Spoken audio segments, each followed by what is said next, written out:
चला, ऑडिओ आणि व्हिडिओ दोन्ही क्लिअर आहे. तर मग चला सुरुवात करूया एम-पी-एस-सी विश्लेषण बॅचमधील आजच्या आपल्या पहिल्या लाईव्ह सेशनला. या पहिल्या लाईव्ह सेशनमध्ये आज आपण अत्यंत महत्त्वपूर्ण असा पेपर डिस्कस करणार आहोत. हा पेपर झालेला आहे राज्यसेवा 2024चा 20 जानेवारी 2024ला. या पेपरमध्ये आलेले प्रश्न फार छान आहेत आणि सर्व प्रश्न फार महत्त्वाचे आहेत. या प्रश्नांना जर आपण व्यवस्थितरित्या समजून घेतलं तर आपल्याला ट्रेंड कळतो की कशा पद्धतीने एम-पी-एस-सी आपल्याला इंग्रजीचे प्रश्न विचारत असते. मग चला सुरुवात करूया आजच्या आपल्या पहिल्या प्रश्नाला. पहिला प्रश्न आपल्या समोर आहे. Identify the type of clauses underline in the following sentence. खाली आपल्याला सेंटेन्सेस दिलेली आहेत. त्या सेंटेन्सेसमध्ये काही क्लॉजेसला अंडरलाईन करण्यात आलेलं आहे. अंडरलाईन केले गेलेले क्लॉजेस जे आहेत ते नेमके कोणते कोणते क्लॉजेस आहेत हे आपल्याला ओळखायचं आहे. क्लॉज हा फार महत्त्वपूर्ण टॉपिक आहे आणि एम-पी-एस-सी म्हटलं की क्लॉजवर आपल्याला प्रश्न विचारला जातो. त्यामुळे क्लॉजपासून आपली सुटका अजिबात नाही. जे विद्यार्थी मित्र-मैत्रिणी एम-पी-एस-सीच्या पॅटर्ननुसार आपली तयारी करत असतील, त्यांना क्लॉजेस व्यवस्थित कळालेच पाहिजे. कोऑर्डिनेट क्लॉजेस, सबऑर्डिनेट क्लॉजेसचे टाइप्स जे आहेत, noun clause, adjective clause, adverb क्लॉजमधले वेगवेगळ्या प्रकारचे क्लॉजेस आपल्याला माहिती असलं पाहिजे. आता पहिलं सेंटेन्स यांनी दिलेलं आहे, "whoever thought of that idea is genius." आणि यांनी काय केलेलं आहे, की "whoever thought of that idea" याला त्यांनी अंडरलाईन केलेलं आहे आणि विचारलेलं आहे मित्रांनो, की हा जो "हूएव्हर थॉट ऑफ दॅट आयडिया" हा जो या ठिकाणी दिलेला क्लॉज आहे, हा क्लॉज कोणता क्लॉज आहे असं विचारलेलं आहे. हा जो क्लॉज आहे मित्रांनो, हा क्लॉज कोणता क्लॉज आहे असं आपल्याला या ठिकाणी त्यांनी काय केलेलं आहे, विचारलेलं आहे. मग अगदी सोपं आहे ना, हे तर आपण शिकलेलो आहोत, समजून घेतलेलं आहे, की ज्याही सेंटेन्समध्ये आपला क्लॉज नाउनचं फंक्शन करत असेल, ज्याही क्लॉजमध्ये आपला क्लॉज नाउनचं फंक्शन करत असेल, तेव्हा तो नाउन क्लॉज असतो. मग आपल्याला कसं कळणार, की हा दिलेला क्लॉज नाउन क्लॉज आहे? आपल्याला कसं समजणार, की "whoever thought of that idea" हा क्लॉज नाउन क्लॉज आहे. हे असं कसं कळणार आपल्याला, की तो नाउन म्हणून फंक्शन करतोय? तर मित्रांनो बघा या ठिकाणी त्यांनी घेतलेला आहे इज. हा इज जो आहे, हा इज या वाक्यामध्ये काय आहे? लिंकिंग व्हर्ब आहे. हा इज या वाक्यामध्ये कोणता व्हर्ब आहे? लिंकिंग व्हर्ब आहे. आणि लिंकिंग व्हर्बचं काम काय आहे? जो काही आपला सब्जेक्ट आहे, त्या सब्जेक्टला हा जो ॲट्रिब्यूट आहे, या ॲट्रिब्यूटसह इक्वल करणं किंवा याची एक्स्ट्रा इन्फॉर्मेशन किंवा मॉडिफाय करणं. मग आपण बघू शकतो, की whoever thought of that idea हा संपूर्ण क्लॉज या ठिकाणी एक सब्जेक्ट म्हणून आलेला आहे. Whoever thought of that idea हा क्लॉज या सेंटेन्समध्ये एक सब्जेक्ट म्हणून आलेला आहे आणि जेव्हा सब्जेक्ट म्हणून आपला क्लॉज येत असेल, तेव्हा तो 110% काय म्हणून कार्य करतो? नाउन म्हणून कार्य करतो आणि म्हणून हा जो क्लॉज आहे, हा क्लॉज कोणता क्लॉज आहे? नाउन क्लॉज आहे. हा क्लॉज कोणता क्लॉज आहे मित्रांनो? जर आपण या ठिकाणी पाहिलं, तर हा जो क्लॉज आहे, हा क्लॉज सब्जेक्टमध्ये आलेला आहे आणि नाउनसारखं फंक्शन करतोय आणि म्हणून आपण याला म्हणणार, की हा आपला नाउन क्लॉज आहे. हा काय आहे आपला? एक नाउन क्लॉज आहे. ऑल राइट, क्लिअर आहे सगळ्यांना? सो बघा किती सोपं आहे. व्हर्ब शोधा. व्हर्बच्या आधी आपला जो काही क्लॉज असेल, तो सब्जेक्ट म्हणून कार्य करतोय का हे बघा. आपण पूर्ण बघतोय, की हा सब्जेक्ट म्हणूनच कार्य करतोय आणि म्हणून हा काय होईल? नाउन क्लॉज होईल. मग बघा आपल्याला पहिल्या ऑप्शनमध्ये त्यांनी दिलेला आहे ॲडव्हर्ब क्लॉज. मग हे ॲडव्हर्ब क्लॉज आपलं उत्तर होईल का? नाही. ॲडजेक्टिव्ह क्लॉज दिलेला आहे. ॲडजेक्टिव्ह क्लॉज आपलं उत्तर होईल का? नाही. नाउन क्लॉज दिलेला आहे. नाउन क्लॉज आपलं उत्तर होईल का? 110%. ॲडव्हर्ब क्लॉज होईल का? ॲडव्हर्ब क्लॉज होणार नाही. सो अशा पद्धतीने आपण नाउन क्लॉज आयडेंटिफाय करण्याचं कार्य केलेलं आहे. Now move to the second sentence. I asked her when she would finish writing the book. मी तिला विचारलं. आय आस्क्ड हर. मी तिला विचारलं. आणि काय विचारलं? When she would finish the writing the book. When she would finish writing the book, की ती तिचं पुस्तक केव्हा लिहिणं बंद करेल किंवा कंप्लीट करेल किंवा पूर्ण करेल. आता त्यांनी ऑलरेडी अंडरलाईन करून दिलेलं आहे ना, मग आपण फक्त काय करू, याला एक बॉक्स बनवून देऊ. म्हणजे आपल्याला आणखी या ठिकाणी जे आहे क्लिअर पडेल समजायला. ओके? हां. तर आता बघा मित्रांनो, आय आस्क्ड हर. आता तुम्ही म्हणणार, की या ठिकाणी कसं आयडेंटिफाय करायचं? तर बघा, हा आय जो आहे, हा आय या सेंटेन्सचा काय आहे? एक सब्जेक्ट आहे. ओके, ऑल राइट, क्लिअर आहे. त्यानंतर बघा, आस्क्ड जर विचारलं तुम्हाला, तर आस्क्ड काय आहे? तर आस्क्ड या सेंटेन्समध्ये एक ॲक्शन व्हर्ब आहे. हा काय आहे? एक ॲक्शन व्हर्ब आहे. ओके, हा काय आहे? एक ॲक्शन व्हर्ब आहे. क्लिअरली दिसतंय ना सगळ्यांना? काही अडचण असेल तर आपण विचारू शकता. त्यानंतर बघा मित्रांनो, हा जो हर आहे, हा हर काय आहे? इनडायरेक्ट ऑब्जेक्ट आहे. हा हर जो आहे, हा काय आहे? इनडायरेक्ट ऑब्जेक्ट आहे. हा हर जो आहे हा काय आहे इनडायरेक्ट ऑब्जेक्ट आहे. आणि संपूर्ण क्लॉजबद्दल जर विचार केलं तर मग ऑब्व्हियसली जर इनडायरेक्ट ऑब्जेक्ट सेंटन्समध्ये आहे तर 110% आपला डायरेक्ट ऑब्जेक्ट असणार आहे. मग डायरेक्ट ऑब्जेक्ट जो आहे तो आपला कोणता आहे? तर डायरेक्ट ऑब्जेक्ट काय आहे? आपला क्लॉज आहे. आणि डायरेक्ट ऑब्जेक्ट जर आपला क्लॉज असेल, तर तो 100% नाउनचं कार्य करतो हे ऑलरेडी बेसिक लेक्चरमध्ये समजून सांगितलेलं आहे. आणि त्यामुळे हा पण जो क्लॉज आहे मित्रांनो, हा जो क्लॉज आहे, हा पण क्लॉज या ठिकाणी काय क्लॉज होणार आहे? नाउन क्लॉज होणार आहे. हा पण क्लॉज काय होईल मित्रांनो? या ठिकाणी हा पण एक नाउन क्लॉज आहे. ऑल राइट, क्लिअर आहे सगळ्यांना? सो ही दोन्हीचे दोन्ही काय आहेत? नाउन क्लॉज आहे. कारण ऑब्जेक्टमध्ये पण नाउन येतो, सब्जेक्टमध्ये पण नाउन येतो. ऑब्जेक्टमध्ये नाउन येतो तेव्हा तो एक्झिटिव्ह केस असतो. सब्जेक्टमध्ये नाउन येतो तेव्हा तो नॉमिनेटिव्ह केसमध्ये असतो. परंतु या ठिकाणी नाउन नाही आलेला आहे. या ठिकाणी संपूर्ण क्लॉज आलेला आहे. म्हणून काय करणार? तो नाउनचं काम करतो म्हणून नाउन आणि तो क्लॉज आहे म्हणून clause. So noun clause, noun clause दोन्ही ठिकाणी नाउन क्लॉजेस आहेत. म्हणून ऑप्शन क्रमांक 3 जे आहे, हे आपलं करेक्ट आन्सर या ठिकाणी होईल. ऑल राइट, क्लिअर आहे सगळ्यांना? सो अगदी छोटासा प्रश्न आपल्याला या ठिकाणी विचारलेला होता मित्रांनो. तरी देखील तुम्हाला काही समजलं नसेल, काही परत विचारायचं असेल तर विचारू शकता. कारण हे प्रश्न रिपीट होतात. रिपीट होतात इन द सेन्स एकतरी सेंटन्स यातलं रिपीट होतं. त्यामुळे तुम्हाला व्यवस्थित कळणं, समजणं आवश्यक आहे. आता बघूया आपला आजचा पुढचा प्रश्न. पुढे विचारलेला आहे त्यांनी identify the function of modal auxiliary code in the given sentence. हा जो प्रश्न विचारलेला आहे, हा मॉडल व्हर्बवर आधारित प्रश्न आहे. यामध्ये त्यांनी काय केलेलं आहे, 2 सेंटेन्सेस दिलेले आहेत. त्या 2 सेंटेन्समध्ये एक मॉडल ऑक्झिलरी व्हर्ब यूज केलेला आहे. तो मॉडल ऑक्झिलरी व्हर्ब जो यूज केलेला आहे, त्याला अंडरलाईन केलेला आहे आणि विचारलेला आहे, की हा जो मॉडल ऑक्झिलरी व्हर्ब आहे, हा एक्झॅक्टली काय काम करतोय? हा मॉडल ऑक्झिलरी व्हर्ब जो आहे, हा एक्झॅक्टली काय काम करतोय? कारण एक मॉडल ऑक्झिलरी व्हर्ब अनेक कामं करू शकतो. वेगवेगळ्या प्रकारचे उद्देश्य फंक्शन जो आहे तो करू शकतो. मग बघा first sentence, "you could take the 4 of the castle tomorrow." की 4 गड जे आहेत ते तू उद्या जे आहे तू घेऊ शकतो. "This new drug could be an important step in the fighting against cancer." इथे कॅन्सर शब्द होता. तो जरा या ठिकाणी नाहीये. आपण त्याला लिहून घेऊया. ओके. Against cancer. ओके. इथे कॅन्सर हा शब्द आहे. तो टाइप झालेला नाहीये. त्यामुळे अगेन्स्ट कॅन्सर या ठिकाणी आपण लिहू.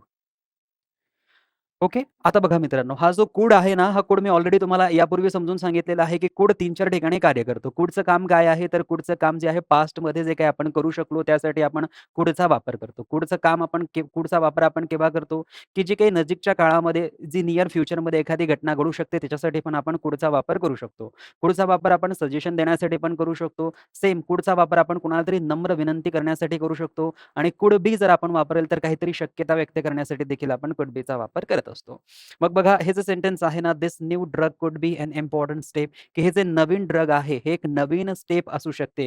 हे एक इम्पोर्टंट स्टेप, एक महत्त्वाची स्टेप असू शकते. सो कुड बीने या ठिकाणी काय केलेलं आहे, एक शक्यता दाखवलेली आहे. आणि एक शक्यता जर आपण पाहिलं तर बघा रिक्वेस्ट. हे जे सेकंड सेंटन्स आहे, या सेकंड सेंटन्समध्ये बघा हे रिक्वेस्ट नाहीये म्हणून ऑप्शन 1 ला आपण काय करणार, कॅन्सल करणार.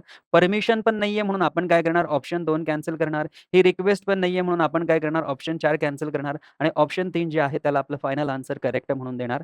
कारण you could take the 4 of the castle tomorrow यामधनं एक सजेशन पण मिळतं आणि यामधनं एक परवानगी दिलेली आहे, ग्रांटेड परमिशन पण दिलेली आहे असं पण कळतं. दोन्ही अर्थ होतात. You could take the 4 of the castle tomorrow की तू जे 4 गड आहेत ते उद्या घेऊ शकतो. एक सजेशन पण होऊ शकतो आणि घेऊ शकतो ही एक परमिशन दिलेली आहे. एक आपण काय केलेली आहे, परवानगी दिलेली आहे असं पण होऊ शकतं. म्हणून इथे कन्फ्युजिंग होतं. कन्फ्युजिंग होतं म्हणून आपण काय केलं, सेकंड सेंटन्सला या ठिकाणी आधार मानलं. सेकंड सेंटन्सबद्दल आपण चांगला विचार केला आणि त्यामधनं काय झालं, की काही ऑप्शन्स आपली एलिमिनेट झाली आणि आपल्याला फायनल आन्सरपर्यंत पोहोचता आलं आणि इथे आपल्याला सांगता येते, की हा कोड जो आहे, हा सजेशनसाठी वापरण्यात आलेला आहे. ऑल राइट, क्लिअर आहे सगळ्यांना? दुसरा प्रश्न. त्यानंतर बघा मित्रांनो, तिसरा प्रश्न आपल्याला काय विचारलेला आहे, identify the sentences or sentence or sentences punctuated correctly. आता हा पंक्च्युएशनवर विचारलेला प्रश्न आहे, विरामचिन्हांवर आधारित प्रश्न आहे. सेंटेन्स आहे फ्रेंड्स, कंपॅनियन्स, रिलेटिव्हज ऑल डेझर्टेड हिम. की मित्रांनी, कंपॅनियन्स जे सहकारी होते त्यांनी आणि रिलेटिव्हज जे नातेवाईक होते त्यांनी ऑल डेझर्टेड हिम. ऑल म्हणजे सर्वांनी, डेझर्टेड म्हणजे सोडून दिले, हिम म्हणजे त्याला. आता हे सेंटन्स जर तुम्ही पाहिलं मित्रांनो, तर हे सेंटन्स अगदी बरोबर आहे. तुम्ही अशा पद्धतीने कितीही नावं घेऊ शकतात. त्याच्यानंतर आपल्याला एक हायफन जो आहे तो या ठिकाणी द्यायचा आहे. आपल्याला काय करायचं आहे मित्रांनो, या ठिकाणी एक हायफन द्यायचा आहे. हा काय आहे, हायफन आहे. हायफन म्हणजे काय, एक छोटीशी डॅश. हायफन म्हणजे काय, एक छोटीशी डॅश. सो हा काय आहे मित्रांनो, आपला एक हायफन आहे. आता या हायफन नंतर त्यांनी हा शब्द लिहिलेला आहे ऑल. हायफन नंतर त्यांनी कोणता शब्द लिहिलेला आहे? ऑल हा शब्द लिहिलेला आहे आणि ऑल डेझर्टेड हिम पुढे हे वाक्य कंप्लीट केलेलं आहे. आता अशा प्रकारची बरीच वाक्य जी आहेत ती तयार होतात. जसं की तुम्हाला एक वाक्य मी या ठिकाणी लिहून दाखवतो म्हणजे तुम्हाला आणखी कळेल. जर मी या ठिकाणी पहिलं सेंटन्स लिहिलं, पहिला शब्द लिहिला वाईन, कॉमा, दुसरं सेंटन्स लिहिलं विमेन, कॉमा, तिसरं सेंटन्स मी लिहिलं 1 मिनिटं. बघा, सेंटन्समध्ये आपण 3 किंवा 3 पेक्षा जास्त जे आहेत ते घेऊ शकतो. वाईन, विमेन, गॅम्बलिंग,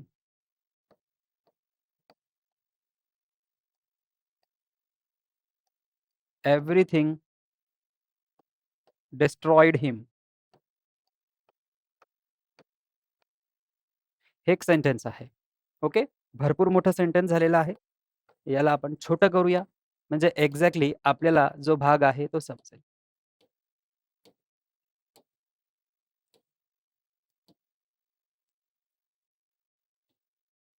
सांगण्याचं तात्पर्य इतकंच आहे मित्रांनो, की सेंटन्समध्ये जर 2 किंवा 2 पेक्षा जास्त लोक असतील आणि या 2 किंवा 2 पेक्षा जास्त लोकांनी जर त्या व्यक्तीसोबत कोणत्याही व्यक्तीसोबत काहीतरी केलेलं असणार.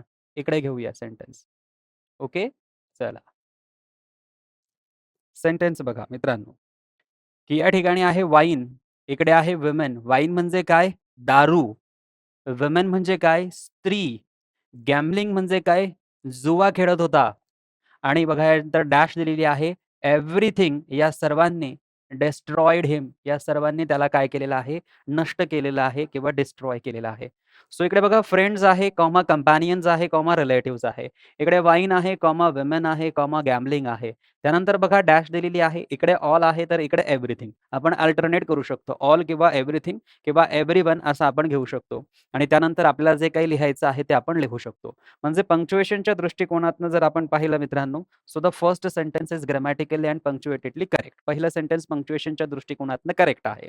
पुढे बघा, ही आस्क्ड मी, त्याने मला विचारले, whether I had written my exercise, की मी माझी एक्सरसाइज लिहिली होती का? आता बघा, ही आस्क्ड मी बरोबर आहे, वेदर बरोबर आहे, I had written my exercise हे पण बरोबर आहे. या सेंटेन्समध्ये सुद्धा कोणतेही पंक्च्युएशनची मिस्टेक नाही. त्यानंतर बघा, O father I hear the sound of guns. या सेंटेन्समध्ये जर तुम्ही पाहिलं, तर हा ओ फादर जो आहे हा एक व्होकेटिव्ह केसचा भाग आहे. हे जे सेंटेन्स बोललं जात आहे ना, हे बघा पुढचं सेंटेन्स जे या ठिकाणी दिसतंय, I here the sound of guns. हे जे सेंटेन्स आपल्याला दिसतंय ना, I here the sound of guns. तर यामध्ये I here the sound of guns जे आहे, हे कोणाला उद्देशून म्हटलेलं आहे? तर फादरला उद्देशून म्हटलेलं आहे.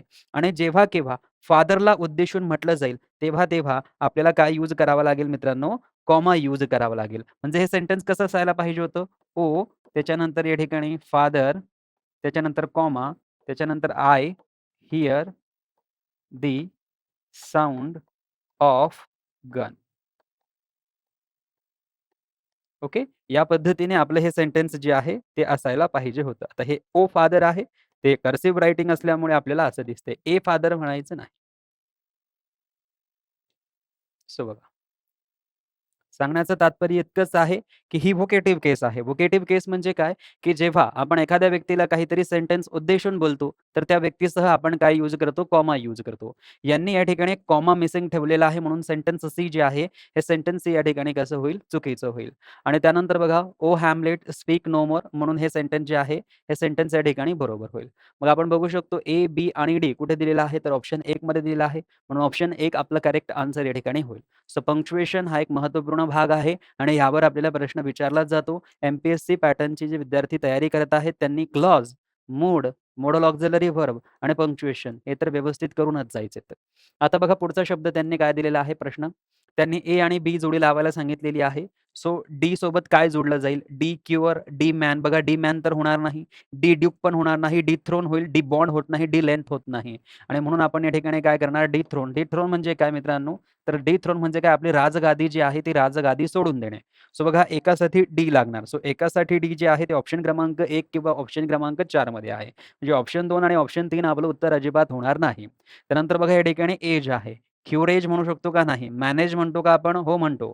त्याच्यानंतर ड्युकेज म्हणतो का? थ्रोनेज तर होणार नाही. बॉन्डेज म्हणतो का? आपण म्हणतो. म्हणजे सेकंडसाठी एकतर बी होईल, सेकंडसाठी एकतर बी होईल किंवा ई होईल. सेकंडसाठी एकतर बी होईल किंवा ई होईल.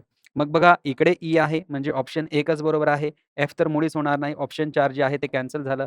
ऑप्शन 1 आपलं करेक्ट आन्सर होईल. हा जो ई-एन आहे हा लेंदनसाठी होईल. हा आर्च ड्यूक जो आहे हा ड्यूक सोबत होईल. त्यानंतर इनक्युरेबल हे सोबत राहील आणि मॅनहूड जे आहे हे सोबत राहील. म्हणजे हे काय होईल मित्रांनो या ठिकाणी बॉन्डेज. बॉन्डेज म्हणजे आपल्याला माहिती आहे ना, की 2 व्यक्तींमध्ये एक प्रकारचं बॉन्डेज असतं, एक बांधणी असते. त्यानंतर हा आहे लेंथ. सो हा होईल लेंदन. त्यानंतर हा आर्चड्यूक आहे. आर्चड्यूक म्हणजे युवराज.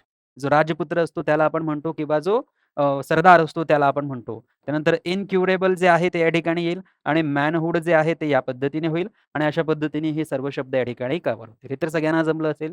पुढे बघा identify the type of phrase in the underline word for following sentence. He got the first division by virtue of hard work. आपल्याला by virtue of hard work जी आहे ही कोणती फ्रेज आहे हे विचारलेलं आहे. ही फ्रेज जी आहे, ही फ्रेज कोणती आहे हे आपल्याला विचारलेलं आहे. मग बघा मित्रांनो, या ठिकाणी एक छोटासा भाग आहे, की बाय व्हर्च्यू ऑफ जो आहे, हा बाय व्हर्च्यू ऑफ आपल्या सेंटेन्समध्ये काय आहे, एक प्रेपोझिशन आहे. हा सेंटेन्समध्ये काय आहे, एक प्रेपोझिशन आहे. ओके. हा एक प्रेपोझिशन आहे आणि प्रेपोझिशन नंतर जो हार्डवर्क यांनी यूज करून दिलेला आहे, प्रेपोझिशन नंतर हा जो हार्डवर्क यांनी करून दिलेला आहे, हा आपला जो प्रेपोझिशन आहे, या प्रेपोझिशनचा काय आहे, ऑब्जेक्ट आहे. या प्रेपोझिशनचा तो काय आहे मित्रांनो, एक ऑब्जेक्ट आहे. म्हणून हा प्रेपोझिशन आहे, प्रेपोझिशनचा ऑब्जेक्ट आहे. सो ऑब्व्हियसली ही कोणती फ्रेज असणार? प्रेपोझिशनल फ्रेज असणार. सो प्रेपोझिशनल फ्रेज कुठे आहे बघा ऑप्शन क्रमांक 4 मध्ये. म्हणून ऑप्शन क्रमांक 4 आपलं करेक्ट आन्सर या ठिकाणी होईल. क्लिअर आहे सर्वांना? सोपी-सोपी प्रश्न आहेत मित्रांनो. व्यवस्थित समजून घ्यायचं आहे. ही गॉट द फर्स्ट डिव्हिजन. आता जर मी या ठिकाणी विचारलं मित्रांनो, की द फर्स्ट डिव्हिजन काय आहे? हा जो द फर्स्ट डिव्हिजन जो भाग आहे, हा द फर्स्ट डिव्हिजन काय आहे? तर हे ते फर्स्ट डिव्हिजन जी आहे, ही कोणती फ्रेज होणार मित्रांनो? द फर्स्ट डिव्हिजन हे होणार आपल्यासाठी नाउन फ्रेज आणि हे ऑलरेडी मी तुम्हाला शिकवलेलं आहे. ओके. नाउन फ्रेज होणार. हे काय होणार? Noun phrase. Okay. Noun phrase. Okay. चलो पुढे बघा. The ship has its complement of 150 passenger, की जे जहाज आहे, त्या जहाजाचं एक कॉम्प्लिमेंट आहे, की ते कॉम्प्लिमेंट काय करू शकतं? 150 पॅसेंजरचं कॉम्प्लिमेंट आहे. 150 पॅसेंजरचं कॉम्प्लिमेंट आहे म्हणजे काय? तर 150 पॅसेंजरचा सपोर्ट आहे असं होईल का? फुल अमाउंट होईल. सप्लिमेंट बेस्ट विशेष होणार नाही, की मॅक्सिमम त्या जहाजामध्ये 150 जे पॅसेंजर्स आहेत ते बसू शकतात. आणि म्हणून फुल अमाउंट जे आहे ते या ठिकाणी काय अर्थ देतोय आपल्याला? कॉम्प्लिमेंट हा अर्थ देतोय. बघा पुढे. आपल्याला कम्पॅट्रेट, एमिग्रंट, इमिग्रंट आणि समॅरिटन हे शब्द विचारलेले आहेत आणि त्यांना कोणती जोडी प्रॉपर बसते हे आपल्याला पाहायचं आहे. कम्पॅट्रट, पॅट्रियट म्हणजे आपल्या सगळ्यांना माहिती आहे. पॅट्रियट म्हणजे कोण? की जो देशभक्त असतो तो पॅट्रियट असतो आणि त्याला सी-ओ-एम जोडलेला आहे. सी-ओ-एम म्हणजे काय? कुणाच्या तरी सह, कुणाच्या तरी सोबत. म्हणून सोबत वगैरे असं काही शब्द आपल्याला दिसतोय का? ते पहा. त्यानंतर एमिग्रंट, एमिग्रंट म्हणजे काय? आपल्या देशातून जो व्यक्ती दुसऱ्या देशात जातो आणि तिथे सेटल होतो त्याला आपण एमिग्रंट असं म्हणतो.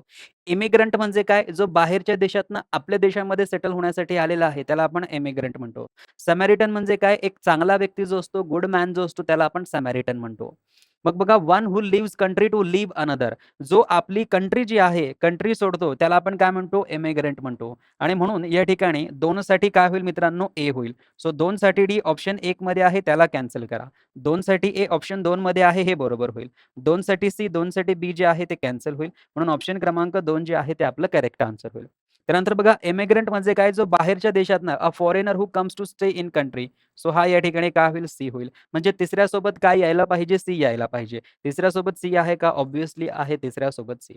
समॅरिटन म्हणजे काय? एक चांगला व्यक्ती. A colleague belonging to the same country, one who leaves country to हे तर होणार नाही. One who comes to the aid of others. बघा समॅरिटन म्हणजे काय होईल? एक असा पर्सन की who comes to the aid of others म्हणजे दुसऱ्यांच्या कामी येतो, दुसऱ्यांची मदत करतो. म्हणून सॅमरिटनसाठी काय होणार? बी होणार. सो बघा चौथ्याकडे बी आहे तर ऑब्व्हियसली पहिल्याकडे डी असणार. ऑप्शन क्रमांक 2 आपलं करेक्ट आन्सर या ठिकाणी होईल. सोपा प्रश्न होता. पुढे बघा अ person who leaves for pleasure. एक असा व्यक्ती की जो फक्त आनंदासाठी जगतो आणि आनंदालाच सगळं काही मानतो. अशा व्यक्तीला अशा व्यक्तीला आपण सुखवादी असं म्हणत असतो. हेडोनिस्ट, फॅनाटिक म्हणजे काय? जो धर्मांध. होमिसाइड म्हणजे व्यक्तीची हत्या आणि पॅसिफिस्ट म्हणजे काय? जो व्यक्ती शांतता प्रिय असतो, पीसफुल असतो त्याला आपण पॅसिफिस्ट असं म्हणत असतो. आणखी बघा select the correct meaning of the underline phrase in the given sentence. Do you understand what the poet is getting at in this lines. तुला समजतंय का? डू यू अंडरस्टँड तुला समजतंय का? व्हॉट द पोएट की पोएट काय सांगतोय? Poet is getting at in this line, की या लाईनमध्ये पोएट काय सांगतोय हे तुला समजतंय का? आणि गेटिंग ॲटला या फ्रेझल या ठिकाणी व्हर्बला आपल्याला काय करून दिलेलं आहे? अंडरलाईन करून दिलेलं आहे. ओव्हरकम म्हणजे काय? मात करणे हे आपलं उत्तर होणार नाही. फिनिश पण नाही होणार. सजेस्ट हे आपलं उत्तर होईल आणि रिकव्हर आपलं उत्तर होणार नाही. कारण तुला कळतंय का, की पोएट या लाईनमध्ये काय सजेस्ट करतोय? या अर्थाने ऑप्शन क्रमांक 3 आपलं करेक्ट आन्सर होईल. पुढे बघा. Identify the part of speech of the underline word in the given sentence. Soft drinks have high sugar content. आता सर्वांना माहिती आहे मित्रांनो, की हा जो कंटेंट शब्द आहे आपला, हा जो कंटेंट शब्द आहे, हा कंटेंट शब्द दोन्ही प्रकारे काम करतो. हा कंटेंट शब्द नाउन म्हणून पण काम करतो आणि हा कंटेंट शब्द ॲडजेक्टिव्ह म्हणून पण काम करतो. नाउन म्हणून याचा अर्थ काय होतो? नाउन म्हणून याचा अर्थ होतो साधन किंवा सामग्री. नाउन म्हणून याचा अर्थ काय होतो? साधन किंवा सामग्री. आणि ॲडजेक्टिव्ह म्हणून याचा अर्थ काय होतो? समाधानी. ॲडजेक्टिव्ह म्हणून याचा अर्थ काय होतो? समाधानी. मग बस आपल्याला फक्त हेच चेक करायचं आहे, की कुठे तो समाधानी आहे आणि कुठे तो सामग्री आहे. तर सॉफ्ट ड्रिंक्स म्हणजे काय? विविध प्रकारचे पेय. हॅव त्यांच्यामध्ये असतं अ हाय शुगर कंटेंट. त्यांच्यामध्ये शुगर कंटेंट जास्त असतं. म्हणजे हा समाधानी म्हणून येईल का? नाही. तर हा या ठिकाणी काय म्हणून येणार आहे? नाउन म्हणून येणार आहे. सो हा कंटेंट सामग्री म्हणून आलेला शब्द आहे. त्यानंतर आय वॉज कंटेंट म्हणजे काय? मी साधन सामग्री होतो. व्यक्ती साधन सामग्री होऊ शकतो का? नाही. व्यक्ती समाधानी होऊ शकतो. म्हणून हा जो कंटेंट या ठिकाणी आहे, हा कंटेंट आपल्यासाठी काय आहे? एक ॲडजेक्टिव्ह आहे. मग बघा ऑप्शन 1 मध्ये आपल्याला नाउन दिसतंय, ऑप्शन 2 मध्ये पण नाउन दिसतंय. ऑप्शन 2 मध्ये या ठिकाणी आपण दुसऱ्या जोडीला पाहिलं तर ॲडजेक्टिव्ह आहे, इकडे व्हर्ब आहे. हा व्हर्ब चुकीचा आहे. ऑप्शन क्रमांक 1 आपलं करेक्ट आन्सर होईल. बाकीची सर्व आन्सर्स चुकीची आहेत. ओके. त्यानंतर बघा डेझर्ट. डेझर्टचे पण 2 अर्थ आहेत. डेझर्टची पण 2 अर्थ आहेत. तुम्हाला माहिती असेल, की डेझर्ट जो आहे, हा डेझर्ट आपण व्हर्ब म्हणून पण यूज करतो आणि नाउन म्हणून पण यूज करतो. व्हर्ब म्हणून जर याचा वापर झाला तर सोडून देणे असा होतो. सोडून देणे असा होतो आणि नाउन म्हणून याचा वापर केला तर हा काय होतो? एक वाळवंट होतो. काय होतो? वाळवंट होतो आणि हे तर सगळ्यांना माहिती असेल, की I was planning to desert. To नंतर आहे म्हणजे हा काय आहे? व्हर्ब आहे. द नंतर आहे म्हणजे हा काय आहे? नाउन आहे. सो बघा नाउन, ॲडजेक्टिव्ह, व्हर्ब, नाउन अगदी बरोबर आहे. ऑप्शन क्रमांक 1 आपलं करेक्ट आन्सर या ठिकाणी होईल. आणखी बघा पुढचा प्रश्न. Identify the example which are not adverb clauses of time from the given sentence. Adverb clauses of time कोणते असतात? ॲडव्हर्ब क्लॉजेस ऑफ टाईममध्ये आफ्टर असतो, ॲज सून ॲज असतो, सिन्स असतो किंवा बिफोर असतो किंवा व्हेन असतो किंवा व्हाईल असतो. हे सर्व शब्द आपल्याला ॲडव्हर्ब क्लॉज ऑफ टाईम दाखवतात. मग बघा मित्रांनो, या सेंटेन्समध्ये आपल्याला after the law had been म्हटलेलं आहे. म्हणजे हा जो क्लॉज आहे, हा क्लॉज काय आहे? आफ्टरचा क्लॉज आहे आणि हा आफ्टरचा क्लॉज आपल्याला काय दर्शवतो या ठिकाणी? टाईम दर्शवतोय. आफ्टरचा क्लॉज या ठिकाणी काय दर्शवतोय मित्रांनो? टाईम दर्शवतोय. ओके. हा टाईम दर्शवतो. आणि आपल्याला त्यांनी विचारलंय which are not adverb of time. Which are not adverb clause of time विचारलेला आहे बघा. Which are not adverb clause of time म्हणजे हा तर ॲडव्हर्ब क्लॉज ऑफ टाईम आहेच. पुढे बघा let him be arrested wherever he may be found. या सेंटेन्समध्ये आपल्याला व्हेरेव्हर हा शब्द दिलेला आहे. आणि व्हेरेव्हर या शब्दाबद्दल जर आपण चर्चा करायची म्हटली मित्रांनो, तर व्हेरेव्हर हा शब्द काय दाखवतो? प्लेस दाखवतो. व्हेरेव्हर हा शब्द काय दाखवतो? प्लेस दाखवतो. व्हेरेव्हर हा शब्द काय दाखवतोय? प्लेस दाखवतोय. म्हणजे हा जो सेंटन्स आहे किंवा हा जो क्लॉज आहे, हा टाईम ॲडव्हर्बवाला क्लॉज नाही. We eat so that we may live. या सेंटेन्समध्ये सो दॅट जो आहे तो पर्पजचं काम करतोय आणि या सेंटेन्समध्ये इफ जो क्लॉज आहे, तो कंडिशनचं काम करतोय. म्हणजे इथे पण तो टाईम दाखवत नाहीये, इथे पण टाईम दाखवत नाहीये. त्यांनी विचारलेलं आहे, की असा कोणता ॲडव्हर्ब क्लॉज आहे, की जो टाईम दाखवत नाही. फक्त पहिला वाला टाईम दाखवतोय. बी, सी आणि डी टाईम दाखवत नाही. म्हणून बी, सी, डी ऑप्शन 2 मध्ये आहे. हेच आपलं करेक्ट आन्सर होईल. ओके. क्लिअर आहे सगळ्यांना? आणखी बघा पुढचा प्रश्न. Identify the correct word for the explanation. Complete range of different opinions.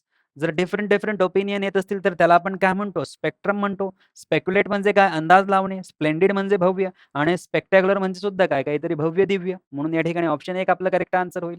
A new born infants blank scales are not fully for it can not discern images more than 10 inches. So it can not discern images म्हणजे त्याला images 10 इंचावर असलेल्या images त्या नवीन जन्म झालेल्या बाळाला दिसत नाहीये. याचा अर्थ प्रॉब्लेम कुठे आहे? प्रॉब्लेम डोळ्यामध्ये आहे. डोळ्याशी संबंध कशाचा येतो? व्हिजिबिलिटीचा संबंध येतो. म्हणून ऑल फॅक्टरी प्रॉब्लेम असेल का? All factory skill are not descriptive skills are not, visual skills are not fully developed for it cannot discern images more than 10 inches away. की नुकतंच जन्म झालेलं जे बाळ आहे त्याच्या व्हिज्युअल स्किल्स ज्या आहेत त्या फुल्ली डेव्हलप झालेल्या नाहीये. कारण for it it can not, की तो डिसर्न करू शकत नाही. डिसर्न म्हणजे काय? त्याचा अंदाज घेणे, आपल्याला जे काही सेन्स होतात, ज्या गोष्टी आपल्याला कळतात, समजतात, तर त्याला त्या गोष्टीचा सेन्स जाणीव होत नाहीये, की 10 इंचांच्या पुढे सुद्धा ठेवलेल्या वस्तू त्याला काही दिसत नाहीये, इमेजेस त्याला दिसत नाहीये. पुढे बघा, identify the sentence or sentences with the correct tense form. आता हा प्रश्न फार महत्वाचा आहे. I haven't seen him for several days. या सेंटेन्समध्ये काहीही एरर नाहीये, कारण हे सेंटेन्स आहे प्रेझेंट परफेक्ट टेन्सचं आणि फॉर सेव्हरल डेज जे घेतलेलं आहे, फॉर सेव्हरल डेज जे घेतलेला आहे, हा भाग संपूर्णतः बरोबर आहे. त्यामुळे या सेंटेन्समध्ये काही प्रॉब्लेम नाही. When I first met him he was studying painting. When I first met him, जेव्हा मी पहिल्यांदा त्याला भेटलो, ही वॉज स्टडिंग पेंटिंग, तो पेंटिंगची स्टडी करत होता. सो या सेंटेन्समध्येही काहीही अडचण नाही. हे सेंटेन्स अगदी बरोबर आहे. He fell ill and is on leave today. आता बघा, या सेंटेन्समध्ये गडबड आहे. तुम्हाला हे सेंटेन्स जर लिहायचं आहे, ही फेल इल, तर हा प्रॉब्लेमॅटिक भाग आहे. ओके. तर तुम्हाला फक्त काय म्हणायला पाहिजे, की ही इज इल. तुम्ही काय म्हणायला पाहिजे फक्त? He is ill. आणि पुढे and on leave today. He is ill and is on leave today. आणि तो आज कसा आहे? लिव्हवर आहे. सो हा पार्ट जो आहे चुकीचा आहे. We wait for you as long as you wish. आता बघा, छोटासा पॉइंट आहे. भरपूर वेळेस आपण याला क्लिअर करतो. वी वेट फॉर यू हा एक क्लॉज आहे आणि त्याच्यानंतर as long as you wish हा दुसरा क्लॉज आहे. जर एक क्लॉज ॲज लाँग ॲजने दिलेला असेल, तर हा जो क्लॉज आहे मित्रांनो, हा वी विल वेट असा पाहिजे होता. आणि तो तसा नाहीये, म्हणून ते चुकीचं आहे. सो ए आणि बी हीच सेंटेन्सेस बरोबर आहेत. म्हणून ऑप्शन क्रमांक 1 आपलं करेक्ट आन्सर होईल. पुढचा प्रश्न बघा. Identify the correct sentence or sentences. He seldom और नेव्हर ड्रिंक्स. ही सेल्डम म्हणजे एकतर तो फार क्वचितच और कधीच नाही ड्रिंक करत. म्हणून ऑप्शन क्रमांक ए जे आहे किंवा सेंटेन्स ए जे आहे हे करेक्ट आहे ग्रामॅटिकली. यामध्ये प्रॉब्लेम नाही. He walked more and more quickly then I expected. की तो फार quickly, he walked more and more quickly, की तो फार आणि फार क्विकली चालतो देन आय एक्सपेक्टेड, की जे मी एक्सपेक्ट केलं होतं त्याच्यापेक्षा सुद्धा जास्त. सो सेंटेन्समध्ये काही प्रॉब्लेम नाही. Sentence B is correct. नाव third sentence. I never remember having told you so. या सेंटेन्समध्ये बघा, I never remember having told you so. Having told you so लिहिल्यामुळे हे जे सेंटेन्स आहे आय नेव्हर रिमेंबर, याला प्रेझेंट परफेक्ट टेन्समध्ये असायला पाहिजे होतं. आणि हे या प्रेझेंट परफेक्ट टेन्समध्ये हा जो आहे हा भाग नाहीये आणि म्हणून ऑप्शन सी किंवा सेंटेन्स सी जे आहे ते चुकीचं आहे. पुढे बघा, he was too happy to see me. आता he was too happy to see me sentence बरोबर आहे, परंतु अननेसेसरी त्यांनी काय केलेलं आहे? डबल इन्व्हर्टेड कॉमा जो आहे तो यूज केलेला आहे. अननेसेसरी डबल इन्व्हर्टेड कॉमा या ठिकाणी यूज केलेला आहे, म्हणून डी सेंटेन्स सुद्धा आपलं बरोबर होणार नाही. केवळ A and B, A and B option 1 मध्ये आहे. ऑप्शन 1 आपलं करेक्ट आन्सर होईल. आता आणखी बघा पुढचा प्रश्न, की fill in the blank with the appropriate words. पहिला शब्द आहे लेटर, दुसरा शब्द आहे लिटर, तिसरा शब्द आहे पेट्रोल आणि चौथा शब्द आहे पेट्रोल. आता बघा, ही सर्व शब्द जे आहेत हे सर्व शब्द वेगवेगळे आहेत. या लिटर शब्दाचा अर्थ होतो कचरा. या लिटर शब्दाचा अर्थ होतो कचरा. हे लिटर जे आहे हे एक माप आहे. हे लिटर जे आहे हे एक माप आहे. त्यानंतर हे जे पेट्रोल आहे याचा अर्थ होतो गस्त घालणे.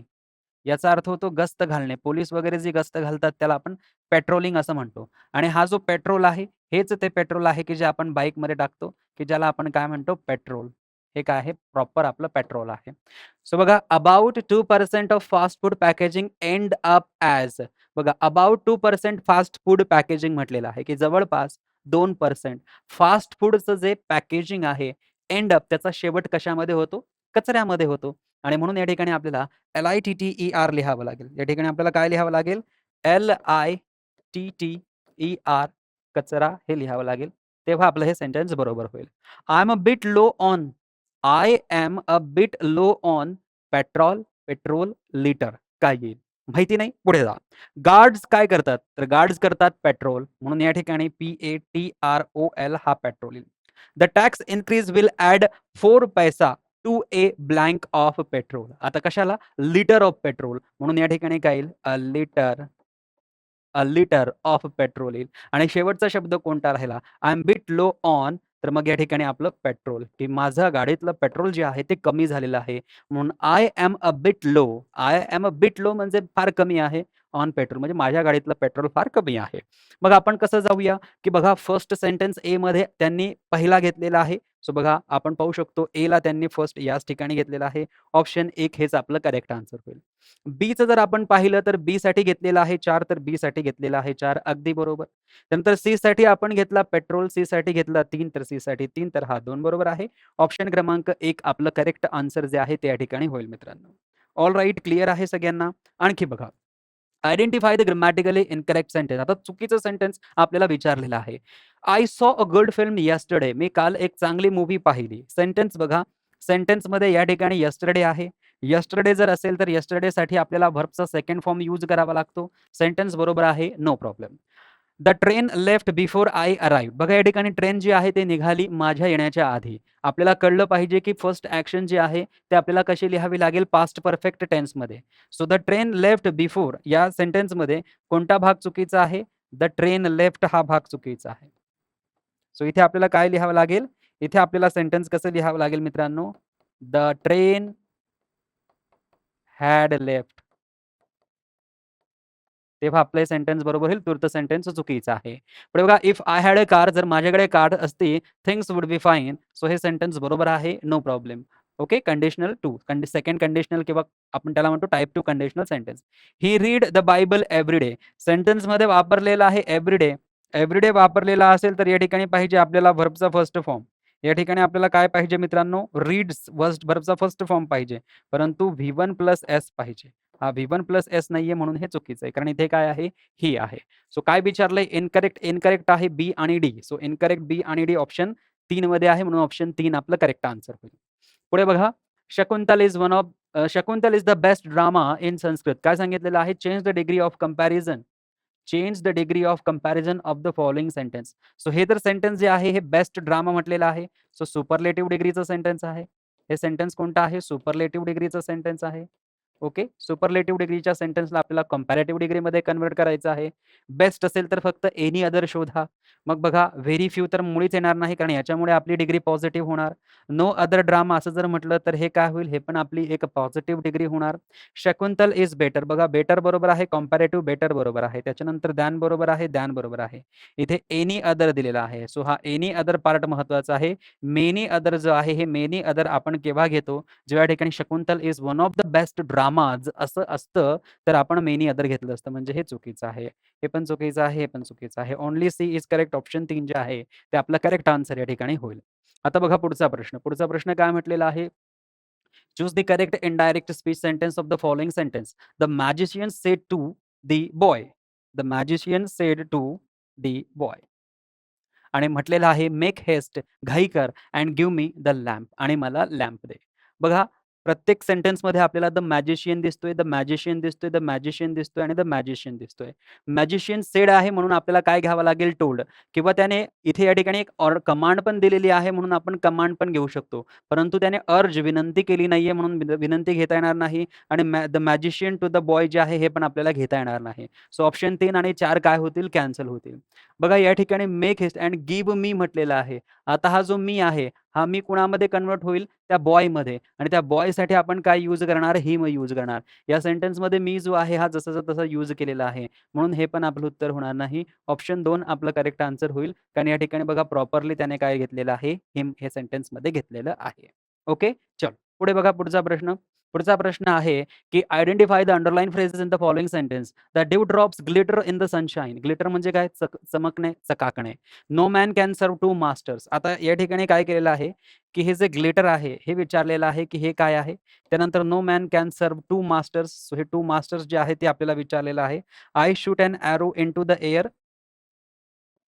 Into the air. So into the air कोणती फ्रेज आहे हे विचारलेलं आहे. बघा सेंटेन्सचा जर तुम्ही प्रॉपर विचार केला तर द ड्यू ड्रॉप्स जो आहे तो काय आहे? सब्जेक्ट आहे. ओके. त्यानंतर हा जो आहे हा काय आहे? व्हर्ब. व्हर्ब जरी एक असला तरी त्याला आपण फ्रेज म्हणतो. जरी शब्द एक असला तरी त्याला आपण काय म्हणतो? फ्रेज म्हणतो. म्हणून ग्लिटर काय आहे? व्हीपी आहे, व्हर्ब फ्रेज आहे. ऑप्शन 1 किंवा 3 किंवा 4 आपलं बरोबर होईल. पुढे बघा पुढे काय म्हटलेलं आहे? No man can serve two masters. So या ठिकाणी बघा नो मॅन म्हटलेला आहे, हा आपला सब्जेक्ट होईल. कॅन सर्व्ह काय होईल? वर्ब फ्रेज होईल आणि टू मास्टर्स जे आहेत, हे टू मास्टर्स या ठिकाणी काय होईल? नाउन फ्रेज होईल. कारण हे मास्टर्स आहेत आणि मास्टरबद्दल एक्झॅक्टली किती मास्टर्स आहे ते सांगितलेलं आहे. म्हणून हे काय होईल? नाउन फ्रेज होईल. मग बघा इकडे नाउन फ्रेज आहे, परंतु इकडे ॲडजेक्टिव्ह आहे आणि इकडे प्रिपोझिशनल फ्रेज आहे. म्हणून ऑप्शन क्रमांक 1 आपलं करेक्ट आन्सर होईल. त्यानंतर बघा हा इंटू एक प्रिपोझिशन आहे आणि द एअर त्याचा ऑब्जेक्ट आहे. सो प्रिपोझिशन असेल तर प्रिपोझिशनल फ्रेज असेल. म्हणून पी म्हणजे प्रिपोझिशनल फ्रेज. म्हणून ऑप्शन क्रमांक 1 हेच आपलं करेक्ट आन्सर या ठिकाणी होईल. पुढचा प्रश्न बघूया मित्रांनो. Fill in the blank to make meaningful sentences. Dhirubhai Ambani was, Vimal Roy was, I was saved from. आता बघा धीरूभाई अंबानीबद्दल बोलले गेले आहे. धीरूभाई अंबानी कोण होते? धीरूभाई अंबानी मॅग्नेट उद्योजक होते. धीरूभाई अंबानी चुंबक होते हे तर होणार नाही. एमिनंट एमिनंट होते, परंतु एमिनंट नंतर आपल्याला काहीतरी शब्द यूज करावा लागेल. एमिनंट म्हणजे काय? कीर्तिवान, ख्यातनाम, प्रसिद्ध वगैरे. सो ऑप्शन क्रमांक 3-4 होणार नाही. ऑप्शन क्रमांक 1 आपलं करेक्ट आन्सर होईल. पुढे बघा, Bimal Roy was blank filmmaker. तर बिमल रॉय होते, ते काय होते? प्रख्यात किंवा कीर्तिवंत. म्हणून या ठिकाणी एमिनंट जे आहे ते बरोबर होईल आणि I was saved from an imminent. हे इमिनंट जे आहे, हे धोक्याची सूचना देणारं एक संकट आहे. So I was saved from एक धोक्याची सूचना देणाऱ्या संकटातनं किंवा डेंजरमधनं मी काय झालो? बचावलो किंवा सेव्ह झालो. मग ऑप्शन क्रमांक 1 आपलं करेक्ट आन्सर होईल. आता बघा मित्रांनो पुढचा प्रश्न. The story centres on the tempests. आता हा जो शब्द आहे टेम्पेस्टस याचा अर्थ होतो एखादा व्यक्ती जर राउडी असेल, एखादा व्यक्ती जर नॉइजी असेल, एखादा व्यक्ती जर गोंधळ घालणारा असेल, वादळी असेल, तर आपण या शब्दाचा वापर करत असतो. परंतु त्यांनी विचारलेला आहे अँटोनिम म्हणजे जो काही शांत असेल तो. लाईव्हली म्हणजे एनर्जेटिक, एक्साइटिंग म्हणजे उत्सुक आणि फ्रेंझिड म्हणजे काय? गोंधळ करणारा, उद्व्याप करणारा, प्लासिड म्हणजे शांत. प्लासिड म्हणजे काय? शांत. ऑप्शन 4 आपलं करेक्ट अँटोनिम होईल टेम्पेस्टससाठी. ओके. आणखी बघा पुढचा प्रश्न आहे डिटेरिएशन. डिटोरिएशन म्हणजे काय? नष्ट होणे, खराब होणे, आणखी खराब होणे. त्यानंतर हिपोक्रेसी म्हणजे सगळ्यांना माहिती आहे डबल स्टँडर्ड. नोटोरियस म्हणजे कुप्रख्यात आणि डिफेमेशन म्हणजे काय? एखाद्या व्यक्तीला अपमानजनक भाषेमध्ये बोलणे. Remarks done to harm somebody. बघा डिफेमेशन म्हणजे काय? एक असा रिमार्क की एखाद्या व्यक्तीला हार्म करण्यासाठी तो केलेला आहे. सो डी साठी एक बघा कुठे आहे? केवळ ऑप्शन 3 मध्ये. म्हणून हेच आपलं करेक्ट आन्सर होईल. नोटोरियस म्हणजे काय? जो व्यक्ती कसा आहे? कुख्यात आहे. Concealment of true belief having an evil reputation. ज्याची रेप्युटेशन कशी आहे? एव्हिल आहे, खराब आहे. म्हणून नोटोरियससाठी काय होणार? 2 होणार. म्हणून सी साठी 2 आहे का इथे? सी साठी 2 बरोबर आहे. त्यानंतर बघा डिटोरिएशन. डिटोरिएशन म्हणजे काय? तर या ठिकाणी प्रोसेस ऑफ गोइंग वर्स की एक बघा या ठिकाणी प्रोसेस जी आहे ती कशी झालेली आहे? खराब झालेली आहे. म्हणून 1 साठी 3 आहे का आपल्याकडे? बरोबर आहे आणि चौथं इकडे येईल ऑप्शन क्रमांक 3 हेच आपलं करेक्ट आन्सर होईल. पुढचा प्रश्न बघा, he was the most blank composer of his time आणि इन्व्हेंट म्हटलेला आहे. आता बघा मित्रांनो, या ठिकाणी त्यांनी दिलेला आहे द मोस्ट हा शब्द आणि द मोस्ट जर शब्द आहे, तर यानंतर आपल्याला काय करावं लागेल? ॲडजेक्टिव्ह यूज करावा लागेल. ॲडजेक्टिव्ह यूज केल्यामुळे आपण या ठिकाणी इन्व्हेंटर यूज करू शकत नाही, इन्व्हेन्शन यूज करू शकत नाही, इन्व्हेंट यूज करू शकत नाही. करेक्ट ऑप्शन काय होईल? Inventive. So he was the most inventive composer कारण हे ऑलरेडी नाऊन आहे. इन्व्हेंटर इन्व्हेन्शन आणि इन्व्हेंट व्हर्ब आहे. कारण तिथे कंपोजर ऑलरेडी नाऊन आहे, तर ही 2 येणार नाहीत. इन्व्हेंट व्हर्ब आहे, तो मुळीच येणार नाही. शिल्लक राहिलं एकच option, option 4 that is our final answer. Identify the correct sentence or sentences. He was confident as well as hopeful सेंटेन्समध्ये काहीही एरर नाही. Work hard lest you should fail की वर्क काम चांगलं कर, नाहीतर तू फेलही होऊ शकतो. We will try and find him. We will try to find him. So हे सेंटेन्स चुकीचं आहे. आय हँडेड हिम नाही, I handed over him. So हे सेंटेन्स चुकीचं आहे. सी आणि डी चुकीचं आहे. विचारलं का आहे करेक्ट म्हणून ए आणि बी बरोबर आहे. ऑप्शन 1 आपलं करेक्ट आन्सर होईल.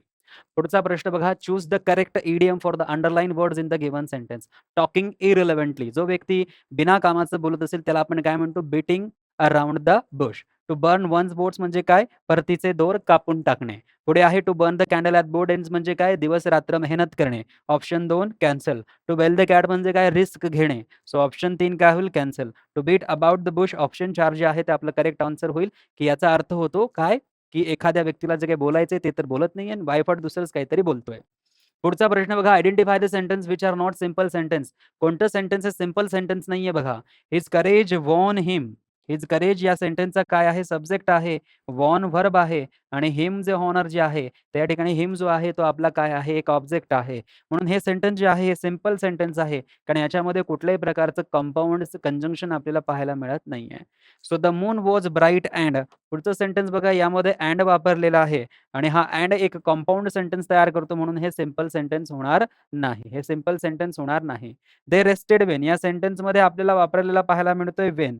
सो व्हेन जो आहे तो काय आहे? एक टाईम दाखवणारा क्लॉज आहे. एक टाईम दाखवणारा ॲडव्हर्ब आहे. कंजंक्शन आहे. हे पण आपलं उत्तर होणार नाही, कारण हा सिंपल सेंटन्स नाही. दे वुड नॉट अलो देम टू फाईट हा पण काय आहे? एक सिंपल सेंटन्सचा प्रकार आहे. मग बघा त्यांनी काय दिलेलं आहे? जर आपण पाहिलं ए, की केवळ ए जे आहे ते बरोबर आहे आणि विचारलेलं काय आहे? नॉट अ सिंपल सेंटन्स की ए जे आहे ते सिंपल सेंटन्स आहे. म्हणून ए वाली सगळी ऑप्शन्स जी आहेत ती जर आपण कॅन्सल केली तर हेच आपल्याकडे शिल्लक राहतं. बी, सी आणि डी. डी हे सिंपल सेंटन्स आहे, तरी देखील त्यांनी ऑप्शनमध्ये घेतलेलं आहे. हे सिंपल सेंटन्स आहे हे सगळ्यांनी लक्षात ठेवा. हे इथे चुकलेलं आहे. पुढे बघा identify the part of sentence which contains an error. The Nile is one of the सगळ्यांना माहिती आहे, की इज वन ऑफ द जेव्हा आपण लिहितो, इज वन ऑफ द जेव्हा आपण लिहितो, त्याच्यानंतर येणारा जो नाऊन असतो, तो नाऊन कसा असला पाहिजे? प्लुरल असला पाहिजे. म्हणजे या ठिकाणी रिव्हरच्या ऐवजी काय असायला पाहिजे?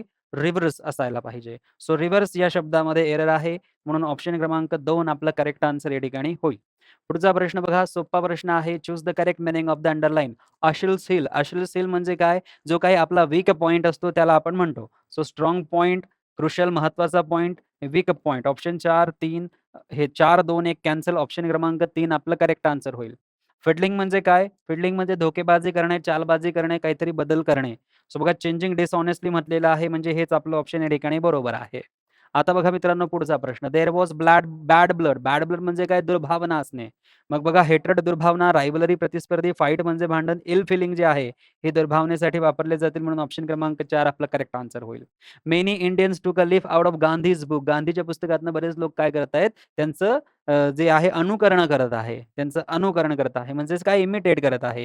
हे पण बरोबर आहे. त्यानंतर Portia turn the table on Shylock. Turn the table म्हणजे काय? बाजी पलटणे, रिव्हर्स. सो बघा रिव्हर्स द पोझिशन बघा ऑप्शन 4 हेच आपलं करेक्ट आन्सर या ठिकाणी होईल. Turn the table. पुढे बघा विचारलेलं आहे, की कोणती ऑक्झिलरी व्हर्ब्स आहेत आणि कोणती लेक्सिकल व्हर्ब्स आहेत. ऑक्झिलरी व्हर्ब म्हणजे मॉडेल व्हर्ब, सपोर्ट करणारी व्हर्ब. लेक्सिकल व्हर्ब म्हणजे काय? Main verb. मग बघा पहिलं जे सेंटन्स आहे, या पहिल्या सेंटन्समध्ये हा जो बी शब्द आहे मित्रांनो, हा बी शब्द काय आहे? एक मेन व्हर्ब आहे. बी शब्द काय आहे? एक मेन व्हर्ब आहे आणि मेन व्हर्बलाच आपण काय म्हणतो? लेक्सिकल व्हर्ब म्हणतो. मेन व्हर्बलाच आपण काय म्हणतो? लेक्सिकल व्हर्ब म्हणतो. हे झालेलं आहे. सो बघा ऑप्शन 1 मध्ये बी लेक्सिकल बरोबर आहे. ऑप्शन 2 मध्ये ऑक्झिलरी म्हटलेलं आहे, चुकीचं आहे. ऑप्शन 3 आणि ऑप्शन 4 मध्ये सुद्धा त्याला लेक्सिकल म्हटलेलं आहे. पुढचं सेंटन्स बघा, पुढच्या सेंटन्समध्ये हा जो हॅव वापरलेला आहे, हा ऑक्झिलरी व्हर्ब आहे.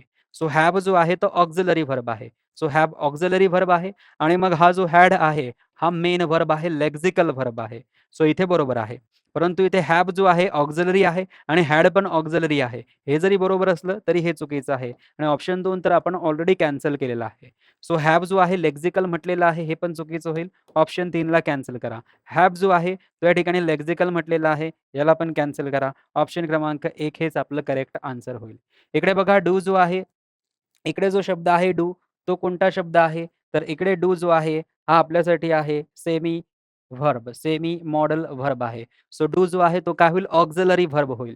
सो इकडे बघा डू ऑक्झिलरी अगदी बरोबर आहे आणि त्यानंतर कम जो आहे तो काय आहे? मेन व्हर्ब आहे, म्हणजेच लेक्सिकल आहे. सो इकडे बरोबर आहे. इकडे बघा हा जो डूइंग हा आर यू हा आर जो आहे हा ऑक्झिलरी व्हर्ब आहे. ऑक्झिलरी व्हर्ब अगदी बरोबर आणि हा जो डूइंग आहे, हा मेन व्हर्ब आहे म्हणजेच लेक्सिकल आहे. म्हणजे बघा ऑप्शन 1 मध्ये सर्व ऑप्शन्स अगदी बरोबर आहेत. लेक्सिकल व्हर्ब म्हणजे काय? मेन व्हर्ब मुख्य क्रियापद आणि ऑक्झिलरी व्हर्ब सगळ्यांना माहिती आहे मॉडल हेल्पिंग व्हर्ब आणि primary helping verb. Either he or you are going to pay the damages sentence A जे आहे ते बरोबर आहे. Each of the offenders have चुकीचं आहे. काय पाहिजे मित्रांनो? हॅज पाहिजे म्हणजे हे सेंटन्स चुकीचं आहे. The whole group of pedestrian ग्रुपबद्दल बोललं जातंय म्हणून वॉच जो आहे तो बरोबर आहे. हे सेंटन्स बरोबर आहे. आहे. Correct sentence A and C. Correct sentence A and C option 3 आपलं करेक्ट आन्सर होईल. Question number 83. He heard the king's remark, he held his breath. Select the correct simple sentence of the above. दोन्ही सेंटेन्सला join करून एक simple sentence आपल्याला लिहायचं आहे. तर कोणतं सेंटेन्स हे सिंपल सेंटेन्स आहे? बघा, ॲज सून ॲज असल्यामुळे हा तर ॲडव्हर्ब क्लॉज झाला. त्यामुळे हे सिंपल सेंटेन्स असणार नाही, म्हणून याला कॅन्सल करा. On hearing the king's remark, he held his breath, हे सेंटेन्स अगदी बरोबर आहे, सिंपल सेंटेन्स आहे. He heard the king's remark and, या सेंटेन्समध्ये अँड आल्यामुळे हे कंपाऊंड सेंटेन्स होईल. त्यामुळे हे पण आपल्या ऑप्शनमधनं बाहेर जाईल. किंग्स रिमार्क मेड हिम हेल्ड हिज ब्रेथ. सो या ठिकाणी हे सेंटेन्स अपूर्ण आहे, म्हणून ऑप्शन क्रमांक 2 हेच आपलं करेक्ट आन्सर या ठिकाणी होईल. पुढचा प्रश्न बघा. टू टेल द ट्रूथ विचारलेलं काय आहे? कंटेन इन्फिनिटिव्हज. इन्फिनिटिव्हज म्हणजे काय? ज्या ठिकाणी टू प्लस व्ही वन येणार किंवा फक्त बेयर व्हर्ब येणार, बेयर व्ही वन येणार. सो या सेंटेन्समध्ये टू टेल जो आहे हा काय आहे? इन्फिनिटिव्ह आहे. हा काय आहे? इन्फिनिटिव्ह आहे. दुसऱ्या सेंटेन्समध्ये आय सॉ हिम गो, हा जो गो आहे हा काय आहे? बेयर इन्फिनिटिव्ह आहे. हा पण काय आहे? बेयर इन्फिनिटिव्ह आहे. All right. म्हणजे दुसऱ्या सेंटेन्समध्ये पण आपल्याला इन्फिनिटिव्ह पाहायला मिळत आहे. रोलिंग स्टोन, हा जो रोलिंग आहे हा रोलिंग काय आहे? जेरंड आहे. हा रोलिंग काय आहे? जेरंड आहे. ओके. परंतु रोलिंग स्टोन, रोलिंग रोल होणारा स्टोन आहे म्हणून तो पार्टिसिपंट होईल. तो काय होईल? पार्टिसिपंट होईल. पार्टिसिपल. ओके. सो हे तर मुळीच होणार नाही. याला कॅन्सल करा. Children love making mud castle, so हे पण सेंटेन्स होणार नाही. I hope you will excuse living early, हे पण आपल्या सेंटेन्समध्ये इन्फिनिटिव्ह दाखवत नाही. एक्झॅक्ट इन्फिनिटिव्ह आपल्याला ए अँड बी मध्ये पाहायला मिळतोय. So only A and B option क्रमांक 4 आपलं करेक्ट आन्सर होईल. पुढे बघा. If she likes this pen, if she likes this pen I shall give it to her. आपल्याला विचारलेला आहे सब्जंक्टिव्ह मूड कोणता आहे? सब्जंक्टिव्ह मूड जो आहे तो कोणता आहे? बघा, हा तर सब्जंक्टिव्ह मूड होणार नाही, कारण टाइप 1 कंडिशनल सेंटेन्स सब्जंक्टिव्ह मूडमध्ये जात नाही. त्यानंतर बघा, इथे हेल्प जे आहे हे इम्पेरेटिव्ह मूडचं वाक्य आहे, म्हणून हे पण आपलं उत्तर होणार नाही. द सेंटेन्स इज दॅट, की शिक्षा ही आहे, दॅट द प्रिझनर बी हँग्ड. सो बी हँग्ड असल्यामुळे हे सब्जंक्टिव्ह मूडमध्ये जाईल आणि म्हणून हे सब्जंक्टिव्ह मूडचं वाक्य आहे. गॉड सेव्ह द क्वीन, एक विश केलेली आहे, हे सुद्धा सब्जंक्टिव्ह मूडमध्ये जाईल. सी आणि डी हे सब्जंक्टिव्ह मूडचे सेंटेन्सेस आहेत. ऑप्शन क्रमांक 4 आपला करेक्ट आन्सर होईल. Question number 86. What is the meaning of the underline phrases in the given sentence? It is unkind to laugh, laugh करणे, हसणे. At a person who is in trouble, एखाद्या व्यक्ती जर ट्रबलमध्ये असेल तर त्याला हसणं चुकीचं आहे, अनकाइंड आहे. हे प्रॉक्युअर्ड, प्राप्त करणे, मिळवणे. The contract by greasing the secretary's palm. Greasing someone's palm म्हणजे काय? ब्राईब देणे, रिश्वत देणे. सो बघा, 2 साठी आपल्याला ब्राईब हा शब्द बघायचा आहे. सो हे जे सेकंड सेंटेन्स आहे, या सेकंड सेंटेन्ससाठी आपल्याला ब्राईब बघायचा आहे डीचा. सो ब्राईब डी जो आहे तो आपल्याला पाहायला मिळतोय ऑप्शन क्रमांक 2, ऑप्शन क्रमांक 4 मध्ये. He is unusual surrender show that an axe to grind, म्हणजे काय? एक सेल्फिश मोटिव्ह असणे. सो 3 साठी एक सेल्फिश मोटिव्ह जो आहे तो आपल्याला बघायचा आहे. तो 3 साठी आपल्याला बघायचा आहे बी. सो बी आहे यांच्याकडे, म्हणून ऑप्शन क्रमांक 4 आपलं करेक्ट आन्सर होईल. त्यानंतर she gave the story in nutshell. Nutshell म्हणजे काय? शॉर्टमध्ये. म्हणून बघा, आपल्याला 4 साठी शॉर्ट बघायचं आहे, इन ब्रीफ बघायचं आहे, सी आहे. म्हणजे ऑब्व्हियसली इकडे ई येणार. ऑप्शन क्रमांक 4 आपलं करेक्ट आन्सर होईल. पुढचा प्रश्न बघा. Identify the correct sentence or sentences. The fire spread through, या ठिकाणी हा थ्रो शब्द जो आहे हा चुकीचा आहे. थ्रो आउट शब्द पाहिजे होता. थ्रो आउट शब्द पाहिजे होता, तेव्हा हे सेंटेन्स बरोबर होईल, अदरवाईज चुकीचं आहे. The phone is ringing, it can be team. जर तुम्हाला 100% माहिती आहे की तो टीम आहे, तर तुम्ही म्हणणार इट कॅन बी टीम किंवा it is team. It can be team जे आहे ते म्हणणं चुकीचं आहे. इट कॅन बी म्हणण्यापेक्षा इट मे बी टीम म्हणणार, म्हणून हे सेंटेन्स चुकीचं आहे. What do I have to do, हे सेंटेन्स अगदी बरोबर आहे, की मला काय करावं लागेल. What do I have to do to get driving licence. Driving licence मिळवण्यासाठी मला काय करावं लागेल. ओन्ली सेंटेन्स सी जे आहे ते करेक्ट आहे. करेक्ट विचारलेलं आहे, म्हणून ऑप्शन 3 आपलं करेक्ट आन्सर या ठिकाणी होईल. All right. क्लिअर आहे मित्रांनो. काही अडचण असेल, कोणताही प्रश्न जर तुम्हाला समजत नसेल तर तुम्ही विचारू शकता. पुढचा प्रश्न बघा. Find out the correct synonym for the word vintage. Vintage म्हणजे काय? जे काही ओल्ड असेल, परंतु जे कसं असेल? छान असेल, सुंदर असेल. सो त्याला आपण काय म्हणतो? क्लासिक म्हणतो. त्यानंतर पुढे बघा. सॅक्रोसॅन्क्ट. सॅक्रोसॅन्क्ट म्हणजे काय? जे काय असेल, पवित्र असेल, होली असेल, पायस असेल ते. म्हणून सेक्रेड म्हणजे काय? सेक्रेड म्हणजे पायस, होली. ऑप्शन 1 हेच आपलं करेक्ट आन्सर होईल. अल्कोहोलिक म्हणजे काय? जो अल्कोहोलिक आहे. डिसेंट म्हणजे चांगला, डिसीज म्हणजे रोग, अनहोली हे तर विरुद्ध होईल. त्यानंतर स्पॉइल्ड, स्पॉइल्ड म्हणजे खराब, मॉडर्न म्हणजे काय? आधुनिक, हे उत्तर होणार नाही. Find out the correct antonym for ostentatious. Ostentatious म्हणजे काय? एक भपकेबाज व्यक्ती, की जे नाहीये ते दाखवतो. ज्याला आपण काय म्हणतो? पॉम्पस असं म्हणत असतो, शोवी म्हणत असतो, फ्लॅशी म्हणत असतो. नॉट रेझोनंट हे म्हणता येणार नाही आपल्याला. करेक्ट आन्सर होईल पॉम्पस मॅन. सो ऑप्शन क्रमांक 2 जे आहे ते आपलं करेक्ट आन्सर होईल. पुढे बघा, identify the kind of verb in the given sentence. दिलेल्या सेंटेन्समध्ये आपल्याला वर्ब शोधायचा आहे. हा कॅन जो आहे हा काय आहे? ऑक्झिलरी व्हर्ब आहे. ऑक्झिलरी व्हर्ब म्हणजेच काय मित्रांनो? ऑक्झिलरी व्हर्ब म्हणजेच त्याला आपण म्हणतो मॉडल व्हर्ब. ओके. त्यानंतर हा लिफ्ट जो आहे, लिफ्ट नंतर दिस लोड ऑब्जेक्ट आहे आणि ऑब्जेक्ट असल्यामुळे हा जो लेफ्ट आहे हा काय होईल? ट्रान्झिटिव्ह व्हर्ब होईल. हा काय होईल? ट्रान्झिटिव्ह व्हर्ब होईल. म्हणून बघा, पहिला ट्रान्झिटिव्ह व्हर्ब आहे का नाही? पहिला इंट्रान्झिटिव्ह आहे का नाही? पहिला मॉडल व्हर्ब आहे आणि एक ट्रान्झिटिव्ह आहे. पहिला ट्रान्झिटिव्ह नाही. Option 4 cancel. ऑप्शन 3 आपलं करेक्ट आन्सर होईल. ओके. आणखी बघा, हेच ट्राउझर्स इज टॉर्न सगळ्यांना माहिती आहे, की हा ट्राउझर शब्द जो आहे हा एक पेअर नाउन आहे. ट्राउझर्स. ओके. सो ट्राउझर्स नंतर इज घेत नाही आपण, काय घेतो? आर घेतो. हे सेंटेन्स चुकीचं आहे. द जेंट्री, जेंट्री म्हणजे काय? पीपल, असे पीपल की जे जीनियस असतील, म्हणून यांच्यानंतर त्यांनी प्लुरल व्हर्ब घेतलेला आहे. हे अगदी बरोबर आहे. सेंटेन्समध्ये काही प्रॉब्लेम नाही. हिज हेअर्स, त्याचे हेअर्स. हिज हेअर्स कधीच येत नाही. हिज हेअर येतं, म्हणून हे सेंटेन्स चुकीचं आहे. $10,000 इज अ बिग सम. $10,000 जो प्रश्न या ठिकाणी घेतलेला आहे, 10,000 हा जो प्रॉब्लेम हा जो शब्द या ठिकाणी घेतलेला आहे, हा एक युनायटेड सेन्स असलेला एक युनिट आहे आणि म्हणून हे सेंटेन्स या ठिकाणी बरोबर होईल. काय विचारलंय? इनकरेक्ट. इनकरेक्ट कोणकोणती आहेत? ए आणि सी. ए आणि सी कुठे आहे? ऑप्शन 4 मध्ये. ऑप्शन 4 आपलं करेक्ट आन्सर होईल. पुढे बघा, पुढे काय विचारलेलं आहे, की identify the condition express in the following sentences. Likely, unlikely, almost impossible, hypothetical, unreal. बघा, इथे काय म्हटलेलं आहे त्यांनी? If they made. इथे काय म्हटलेलं आहे त्यांनी? If they made. हा मेड काय आहे? व्ही2.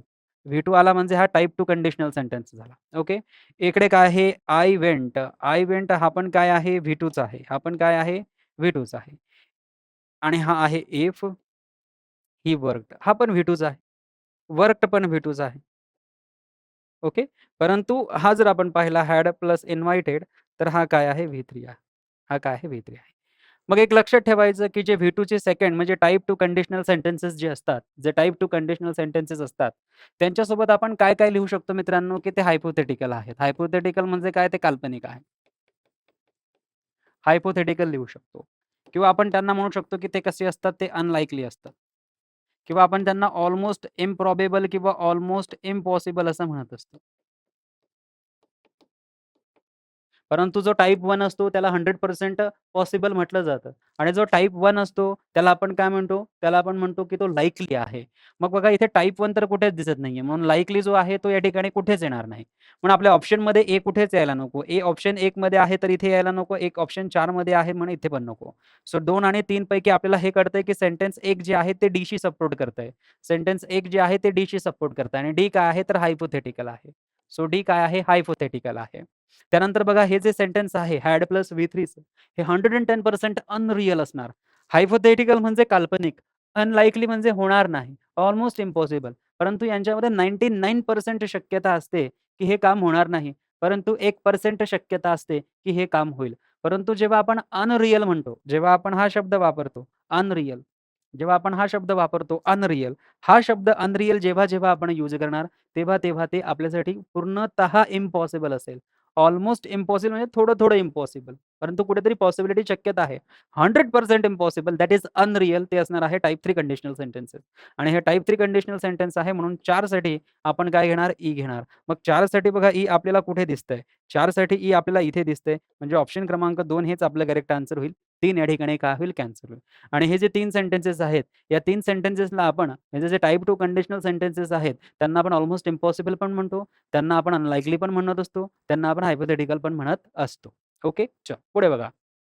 98 question. Have you been shown in the new machine? Passive voice विचारलेला आहे की कोणता? Have you been shown the new machine? Have आहे, यू आहे, बीन आहे. ऑब्व्हियसली पॅसिव्ह व्हॉईस आहे. He hates people keeping him. So passive voice नाही. He was mystery man. Very little was known. So हे आहे आपलं पॅसिव्ह व्हॉईस. ए आणि C passive voice आहे. ऑप्शन क्रमांक 4 आपलं करेक्ट आन्सर होईल. त्यानंतर बघा 99. Identify the sentence with the correct question tag. Place this Apple on his head. की त्याच्या डोक्यावर हे ॲपल ठेव. काय इम्पेरेटिव्ह सेंटेन्स आहे. इम्पेरेटिव्ह सेंटेन्सला आपण विल यू ने क्वेश्चन टॅग करतो. डोंट यू ने नाही. म्हणून हे काय होईल? चुकीचं होईल. जर ए चुकीचं झालं, आपल्याला विचारलेलं आहे करेक्ट. हे जे ए आहे याला कॅन्सल करा. हा जो ए आहे याला कॅन्सल करा. पुढे काय? Let's start shall we. B जो आहे तो अगदी बरोबर आहे. There was no answer. Was there हे पण बरोबर आहे. Let me study. Won't you. Won't you नाही. काय पाहिजे? विल यू पाहिजे. सो हे चुकीचं आहे. सो बी आणि सी विचारलं काय आहे? करेक्ट. बी एंड सी बरोबर आहे. ऑप्शन 2 आपलं करेक्ट आन्सर. ओके. पुढे बघा. अगेन क्वेश्चन टॅग करेक्ट विचारलेला आहे. Women boys. बायज आहे तर डझंट आणि शी बरोबर आहे. ए बरोबर. नो वेअर ऑलरेडी निगेटिव्ह आहे म्हणून इज आणि नो वेअर्स आहे इथे इट इज आहे म्हणून ऑलरेडी इट घेतलेला आहे. हे पण बरोबर आहे. ही नेव्हर निगेटिव्ह आहे आणि इथे परत निगेटिव्ह घेतलेला आहे. हे चुकीचं आहे. We shall return soon shan't we. So हे पण काय आहे? बरोबर आहे. ए, बी आणि डी बरोबर आहे. ए, बी आणि डी ऑप्शन क्रमांक 4 आपलं करेक्ट आन्सर या ठिकाणी होईल. आणि अशा पद्धतीने हे 50 क्वेशन्स जी होती ती आपली या ठिकाणी एनालिसिस करून झालेली आहे. जर तुम्हाला कोणत्याही प्रश्नाबद्दल काहीही अडचण असेल तर तुम्ही मला WhatsApp करू शकतात, की या प्रश्नामध्ये मला काही समजलं नाही. तो प्रश्न पुढच्या वेळेस आपण घेणार आणि त्याला आणखी डिस्कस करण्याचा प्रयत्न करणार. सो आजच्या सेशनमध्ये आपण इथेच थांबूया. Thank you so much. Take care. Bye bye. जय हिंद. जय भारत.